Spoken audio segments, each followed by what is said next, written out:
I'm really interested in this crowd this morning because I normally speak to line of business people who don't know anything about social. So I'm interested in the feedback I get here. But we're going to just share. 20 minutes is a tough time for me. I could talk for hours. But so afterwards I'll be around. I want to ask you a couple of questions. First of all, at IBM we have some really wicked smart people, okay? And in our this is a story, okay? So stay with me for a minute. So we have some biomedical people, and they have determined a way to give you a third eyeball. All right, we can implant a third eyeball on your body. The only problem is the marketing people haven't figured out how to market it yet. So I'm going to ask you folks, if you would, please tell me, if you had a third eyeball, where would you put that on your body? Feedback? I need this, really? Okay, back of the head, good. Okay, the number one answer among adults is the back of the head. All right, you know what the number one answer among children is? End of the finger. Ah, they say, right? Why? So I can look up on the table, I can see the parade, I can look around the corner to see if mom's watching. I had one kid tell me I can look under the bed to see if the monster's there, right? And also I can look behind me, right? So why as adults do we think behind the back of our head? Because we've been ingrained with people talking behind my back. I wish I had eyes in the back of my head. We tell our kids we have eyes in the back of our head, right? But our kids aren't encumbered by that.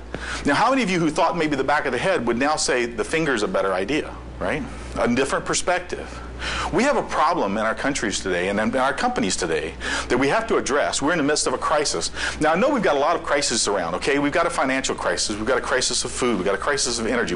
You're like, Lewis, you don't need to tell me we have one more crisis, all right? I've had enough crises.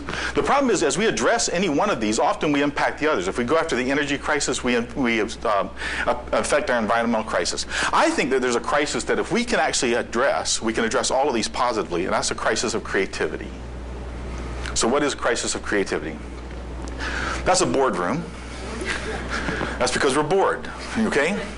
All across the U.S. and across the world, actually, I travel the world. People sit in boardrooms and they just continue to do the same thing over and over again. They attack the same problems in the same way. We need to change this.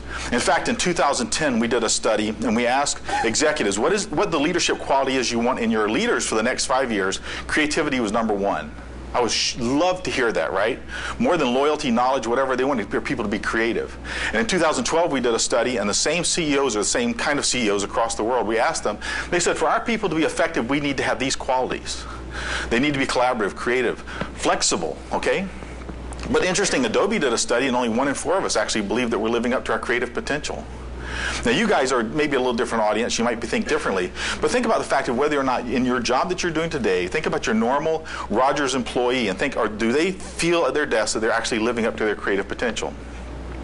So our executives say, let's all go be creative. Let's go do that, okay? Let's just, everyone go, let's go be creative. What does that mean, all right? So what words come to mind when I say the word creative? Come on, Canadian audience, you can help me, all right? Creative, what words? Immediate. What? Inspired. Unusual, excellent. Outside of the box is a common one. I had one guy tell me, he said, I think of the word messy. I said, messy? And he said, yeah. I said, I loved it. I think it's great. And I said, what do you do? And he said, I'm a compliance officer at a bank. I said, creativity at a bank is probably not what you're shooting for. But if we look at the English thesaurus, here's some of the words that come up if I say creative, okay? So here's the words that are here. And these are some that we talked about. But interesting, this word down here, productive. Okay? Creativity is to be productive. However, in that same Adobe study, 3 out of 4 people said, I'm pressured to be productive rather than creative. Often when we talk about social media, when we talk about things that are creative, our executives go, but that's distracting, that's not productive. Somewhere along the line, we got mixed up and confused the fact that being creative is not the same thing as being productive. So what actually got us here? This isn't meant to be a history lesson, but we've come from an industrial age where everyone is cogs. I already heard the word used once this morning, job description. How many of us have a job description? How many of you ever worked with someone and said, I'd like to have you help me, and they go, I'd love to, but it's not in my job description, right? Think about your job description, how that defines what you do. Now also think about the position that you're currently in today and the job description that you have, and if you've been at your company for any period of time, or if you've been in the workforce for any period of time, think about all the experiences you've had before that, all the things that you have that actually bring to you what you do today, the knowledge of what you are today. It's not just your job description. We create these cogs and replace the cogs. Seth Godin has a great book called Linchpin. Again, I'm not a pusher of books, but I love reading, and this one. Our education systems, I'm standing in Canada, so I don't know what your education systems are like, but in the U.S., we're messed up. All right? Ken Robinson is a great speaker on this topic. In fact, there's a great study that was done called Divergent Thinking. It's how you can actually judge whether or not a person can kind of think outside the box. An example might be if I ask you, how many different ways might you use a paper clip other than for clipping papers? You might come up with 5, maybe 10 different ways, an ornament hanger or something like that. The people who are really good at this will have like 100 ideas, because they'll think, well, what if the paper clip was foam rubber and 100 feet tall? They begin thinking outside the box, like the finger idea, right? They did a test of 2,000 individuals, and 98% of them reached what they called a genius level. They were 4 and 5 years old. The great thing about the study is linear. 4 and 5-year-olds, 5 years later, they were 9, 8, 9, 10. Ask them, they did the same study. It went down to like 57% genius. 5 years later, same group, ask them again, it went down to something like 30%. They actually found some adults that were similar in nature and asked them, and it was like less than 2%. What happened between the time that they were 4 and 5 and the time that they were 14 and 15? We educated them. Okay? Here's a question, here's an answer. Remember that. By the way, don't look at the answers in the back of the book, but you can't look there. And by the way, you shouldn't talk to your friends and get their ideas. By the way, in the business we call it collaboration. But think about what we do with our kids. We're trying to create them to be cogs. Success is another enemy. I think, Rogers, you guys have solved this. We at IBM have tried to not let success be our downfall. I mean, we started off building kitchen appliances, I think. I mean, there's no telling what we were doing in the past. You guys have to change your business as you go along. A guy named Guy Kawasaki wrote a book, and he talks about how a long time ago people would harvest ice, and that was their job. They'd harvest ice out of the lakes, and they'd carry them in wagons into town. And then along came people who said, we can actually freeze ice in town and just have these ice houses. And then along came people who said, we can freeze ice in the home using refrigeration units and have people have ice in the home, right? What's interesting is no ice harvester ever became an ice house, and no ice house person ever became a refrigeration unit. Why? Because these guys over here were just concerned about better saws and better wagons, and they didn't look at what the next thing was. We have to not let our success blind us. And one of the things, by the way, social media, if you can get the undertones of this, you can see how social media and so forth can help, and I'll lay it out later stronger. When's the last time your boss told you, go out and try something, I don't care if you fail, just go try it, right? We are so stigmatized about failures. We try to avoid failure, risk avoidance. I was with a high school. This was a group of girls. It was in Europe. The high school actually encouraged their senior class. They gave them a week. They said, we want you to take a week and go do something that you probably are going to fail at. Go try to rebuild a car engine, learn how to jet ski, do something. Do something that's outside your box and just see if you can figure out something, and you'll probably fail. At the end of the week, they gather them together. They talk about their failures. What's interesting is those girls leave that school knowing that failing is actually a positive thing. You can learn from it. They feel confident it's okay to fail. Edison, I think, said, I fail more often than most, and many of those failures I patent. So how do we actually address this? Well, first of all, we have to avoid what we call the God complex. And the idea that I can understand a problem well enough that I know all the answers. I know all the problems and I know all the answers. And if we think often about some of the leadership we have and some of the times we put projects together, we come together and we say, we think we understand this very well. If I had asked us as a group, let's define where we put eyeballs on heads or eyeballs on bodies, we would have probably walked away saying back of the head, because that was consensus, right? Brought some kids in here, they would have told us, no, the finger, and we would have changed that, right? We have to understand that it's too complex.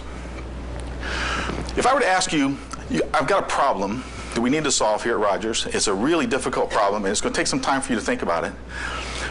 Where do you get your best work done? Think about where your best work is done. When do you do your best work? Anyone?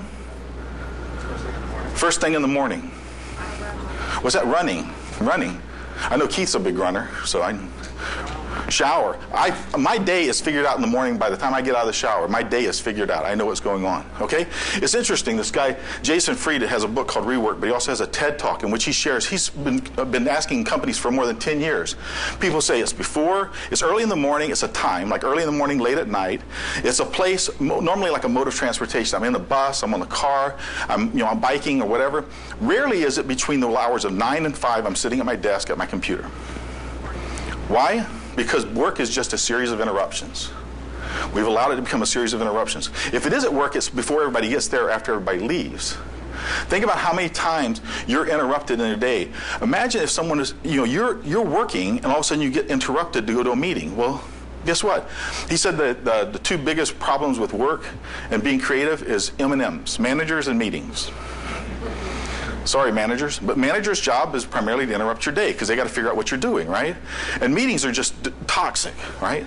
So there's a lot of ways you can get around this. Again, I'll share in a minute. Use open and closed mode. If you ever want to spend 30 minutes, a great time, YouTube video, John Cleese on creativity. Hilarious, okay? But he talks about how we have to have the opportunities of time where we say, this is the time I'm going to think about something, and I'm not going to be bothered. And I'm going to come out of that, and I'm actually going to do some work. I'm going to go into closed mode and actually do some work. And I'm going to spend a certain amount of time doing it. You have to connect with other people, obviously, to get other ideas. Social is great for doing that. So social business, some of the stuff that we do, this is some examples of how we work within IBM. We've been doing this for decades now, actually. We have products that do this, but as someone once said, IBM really doesn't create products. Some of them just slip out of the labs. They escape. And so some of the stuff that we do, first of all, is in the idea of connecting. It's about giving everyone an opportunity to have a voice. And everyone in the company has a profile page. And the profile page is more than just a company directory of how you connect to them, but also their background, what's their history, things like tagging, so people can tag someone. If I were to have a conversation with Keith and I found out he knows a lot about telecom, I'd tag him with telecom so I could find him later. If you find something like, I found this nice video, and I think this is important, and I can socially bookmark it. Instead of bookmarking it on my browser, I just say, I'm going to share this with anyone in IBM who might be interested, that's around me, that's networked with me. I can put it inside of communities of interest. I can point it at people, so I'm not emailing people. I'm actually just finding ideas and sharing them. A lady at IBM told me, she said, I love working at IBM because I can be as smart as you only 5 minutes later. Because our culture is one that if you find something that's interesting, if you find something of value, you post it where people can get to it. You don't impose upon them by sending out emails with all these links in them. You just basically say, it's here, it's available, come get it if you'd like to have it. Avoiding the God complex you have to be open. So you need blogs and wikis. I heard a lot of discussions about that. And by the way, most of what I'm talking about here is internal. We also do this externally as well. But one of our big things is we as a company need to be internal, be social internally, and so that we can act socially externally as well. Forums, big thing. Ideation blogs, we heard something about voting for stuff. IBM has been doing idea jams for a long time, where we actually ask everyone on the planet, tell us about smarter cities and what your ideas are for smarter cities. And so ideation blogs is just an internal use where employees can post things, we can vote on them, and they can get kicked upstairs. Open and closed mode, status updates. I can't say enough about microblogging. In fact, I'll talk a little bit about microblogging. This is where we post things like, not, I'm going to get a coffee, I'm back from a coffee. The vending machine was out of bagels or whatever. That's not what we do. We post things like, today I'm working on this particular problem and I find it interesting, or I'm going to see this customer. And we post this, and by the way, because it's an internal, other people inside the IBM network see this and they can help me. I do not post that today I'm going to go see Rogers externally because my competitors will be here tomorrow, right? Because you guys must have a social thing. You got Lewis there. The point is, I can now post it internally. People can say, well, you're at Rogers, do this. I also use this, for instance, every day my inbox is empty. I have 0 email in my inbox every day. All right, I'll give you an example. When we have a question, we'll post it on someone's profile board. Someone posted on my profile board one time a question that was technical in nature. I'm not a technical person, but they posted this thing. I saw it. I was with a customer. 4 hours later, I come out. I've got my iPad. I see this thing, and right below it, someone had answered this question. I was embarrassed, first of all, that I didn't understand the question. How do you install the Java widget in the sidebar of notes, whatever, blah, blah, whatever. I didn't understand it. Someone had answered it, and the guy obviously had answered it correctly because the guy thanked him. I went to John, the guy who posted it. I said, John, why'd you post that on my board? Were you kind of embarrassing me? He said, Lewis, I said, because I don't know that answer. You know that. And he said, Lewis, I know you don't know, but people that you know. Right? Lewis, you're an idiot, but you got smart people around you, right? The power of social is that it's not just a matter of what you know anymore. It's a matter of what you know and the people that you know, what they know. And I've got news for you. We've got systems inside that can do social analytics that can track people of influence, not just people who have influence, but people who are connected. Anyone who's been in sales knows the value of a good Rolodex, right? We all have a Rolodex these days. We all have contacts. I'll give you one more example of status updates. This is one that just happened. I came off of a week vacation, not something I normally do. But before I left on a week vacation, I went to my email box, and they have an opportunity for out-of-office note. I don't know if you guys have that. Okay. And I said, if you're within IBM and you're reading this message, please understand that when I return, I'm going to delete your email without even looking at it. I'm not even going to bother, okay? If it's of importance, post it on my profile board. If If it's a question about my schedule, here's my wiki that you can go to that looks for my schedule. See you later, I'm off the grid for a week. And that's what I did. I went off and went fishing with my family. I came back, actually it was an anniversary, 35th wedding anniversary. My wife told me, if you want 36, you're going to take a week off. So I did. I came back, I had like 140 emails from IBMers, highlighted them, gone, delete. I told you I'd do it. I went to my profile page, and there was about 37 different posts. So it went from 130 things to only 37 that people thought were serious enough to post, first of all. And of those 37, 25 of them or so were answered already. 2/3 of my work was done. Not only that, though, what's important was people asked questions on Monday that were answered on Monday by someone else, and they didn't wait for Lewis to come back to get the answer. I can't say enough about opening up your conversation. Sharing things. If you've got something of value, if you create something of value, post it where people can get to it. And this is another reason why my email is down, because people don't ask me anymore, Lewis, do you have that presentation? Lewis, do you have that sales sheet? Do you have this whatever? Because I kept sending them links. And they finally said, why am I even asking this dude? I'm just going to go to his files. I said, where I can find it. Consider where work gets done. People do work in various ways. We have a manufacturing company who said, our employees don't type. They're on a manufacturing floor. They put things together. But they have smartphones. So we allowed them to use smartphones to say, this is the best way to put this wheel on this RV. And they would record that with a smartphone, post it in the social network. The policies and procedures people would look at it and say, that is a better way. And then they would do that. Random acts of greenness was another one we saw. And where it gets done. While she's running, she can pull off her iPad or iPhone or whatever and actually get to the social network. It needs to be available in all the platforms that are out there.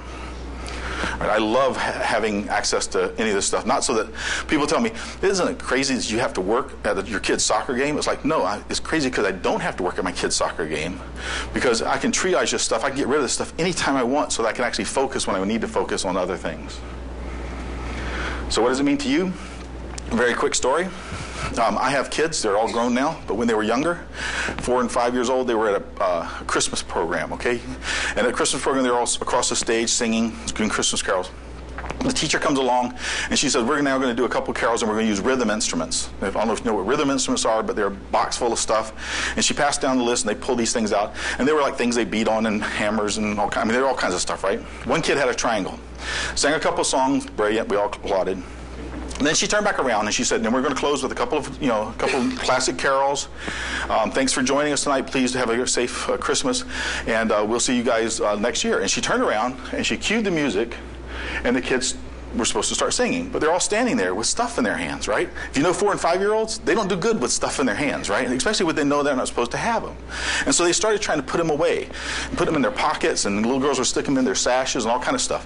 This kid with the triangle could not get it into his pocket. He took the corner and put it in his pocket and pulled it out. Other corner, nope, that didn't fit, turned it around. He's struggling with this. We're watching him. Everybody's just intent, like, put it down, kid. Just, we're not even hearing what's going on. We're all focused on this one kid. And his eyes were, I've got to get this thing done. And he's looking at, what have you done? You put it in your pocket. It's not fitting in my pocket. And you can just see him stressing. The teacher has no idea this is going on, okay? We're so focused. Then he does that. Just sticks a clanger, hangs it on it. What does he do? He steps forward, starts singing, unimpressed with his. We were like going, yay, kid! Which actually threw the teacher, because she's like, we're not through with the song yet. Why are you clapping? That happens in your company every day. Not that you have kids with triangle, but you have somebody sitting at a spreadsheet going, I can't get my spreadsheet in on time. I can't get my report in on time. How'd you get your report in on time? Whatever. And they come up with some macro. Or they come up with some brilliant thing that answers the question. And guess what? They keep it to themselves because they don't know how to share it. They don't know there's another kid with another triangle that has a problem. That happens all the time in every organization that we have. We've got to get that out. So change from organization to organism. Do more with stories.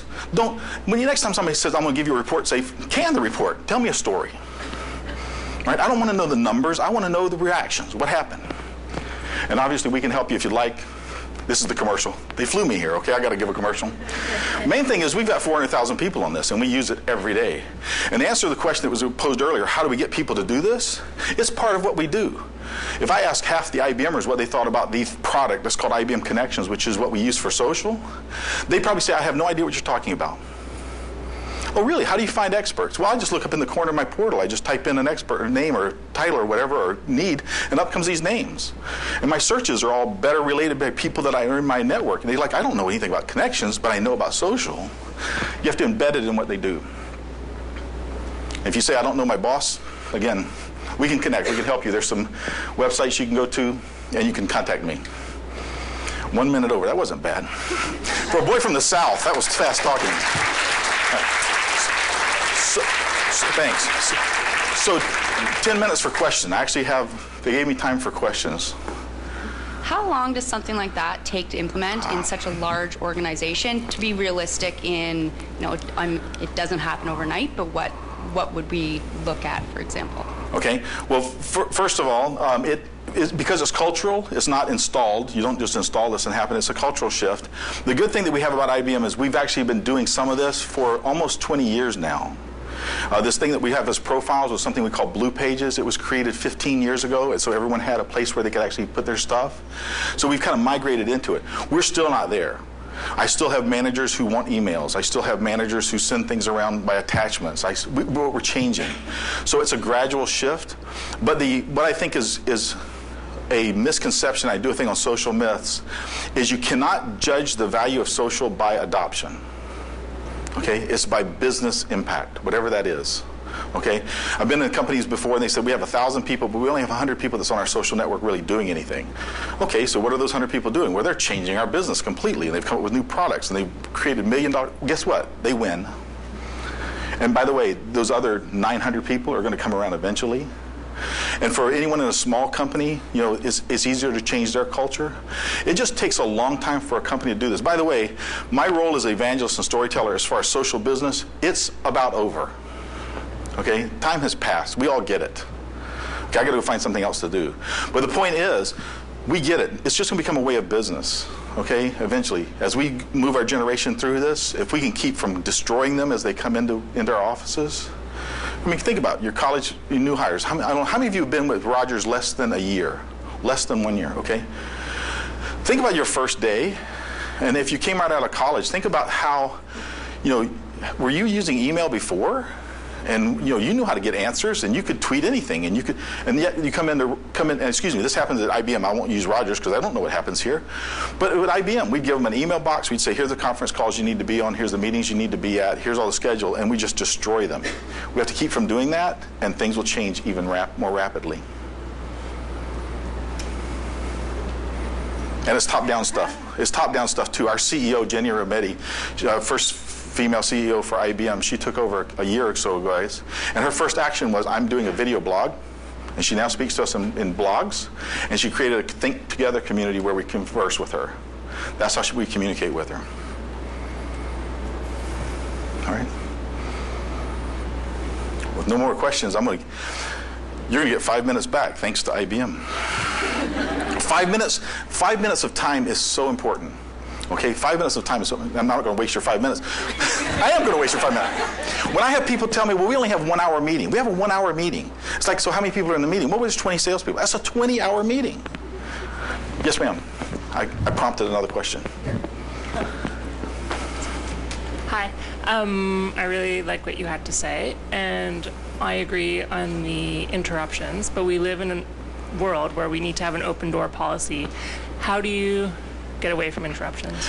Well, actually, the great thing about social is the fact that if you give the people a place to post a question or to post a conversation that you will then react to, and you give them an expectation that I will take care of you in time, you can actually give yourself that 90 minutes of time to say, I'm now just shutting off. Because your open door policy is one thing, but it's being able to say, I need time to think about something and focus on it. Because as Jason Fried says, being creative is like falling asleep. He says you don't fall asleep, you fall towards sleep. You start sleeping, you get a little deeper, and somebody wakes you up, and guess what? You don't start back here again, you start back from the beginning. And the same thing with creative process. If you're troubling over something, if you're thinking of something, pondering of something, and then someone interrupts you, it's like you start over again. So you just basically cordon yourself off. And the great thing about social is you can say, here's the queue, start putting stuff in my queue over here. And by the way, as I showed earlier with the status updates, people can put stuff in the queue and it can get worked on and done before you even come to look at it. So that's the advantage. All right, thanks.